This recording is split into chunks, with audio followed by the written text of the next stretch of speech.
Hello friends, শান্তনুস কিচেনে আপনাদের স্বাগত। আজকে আমি চলে এসেছি একটা শাকের রেসিপি নিয়ে।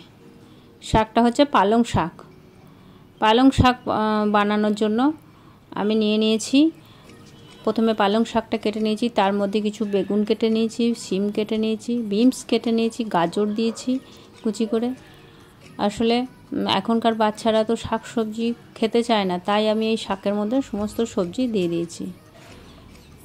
সবজিটা প্রথমে আমি কড়াইয়ে একটু কিছুটা ডাল ভেজে নিয়েছি। ডাল বলতে কলাইয়ের ডাল, অনেকে বিউলি কলাই বলে, আধখানা ডালটা যেটা হয় ওটা আমি নেড়ে নিয়েছি। নেড়ে লাল লাল হয়ে গেলে তার মধ্যে আমি ওই সমস্ত শাকটা ধুয়ে নিয়ে ওর মধ্যে দিয়ে দিয়েছি।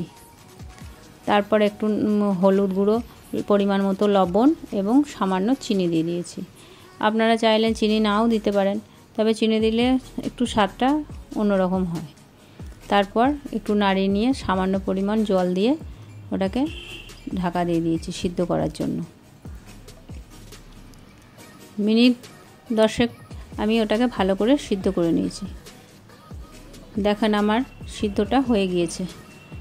সিদ্ধটা হয়ে যাওয়ার পর আমি ওটাকে তুলে নিয়েছি একটা পাত্রে। তারপরে আমি কড়াইয়ের মধ্যে একটু তেল দিয়ে দিয়েছি, একটু শুকনো লঙ্কা, 5 ফোড়ন এবং কিছুটা কুচি কুচি রসুন আমি ছাড়িয়ে নিয়েছি। তারপর রসুনটা আমি একটু থেঁতো করে নিয়েছি যাতে রসুনের রসটা ভালোভাবে বেরোয়, এবং রসুনটা লাল লাল ভাজা হয়ে গেলে তার মধ্যে আবার শাকটা দিয়ে দিয়েছি।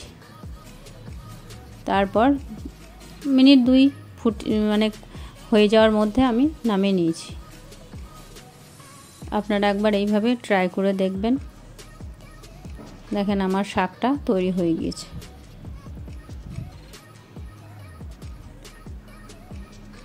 আমি আবার পরের ভিডিও নিয়ে চলে আসব আপনাদের কাছে। আপনারা ভালো থাকবেন এবং আমার চ্যানেলটিকে ফলো করবেন, লাইক ও কমেন্ট করবেন। আজকে এই পর্যন্তই।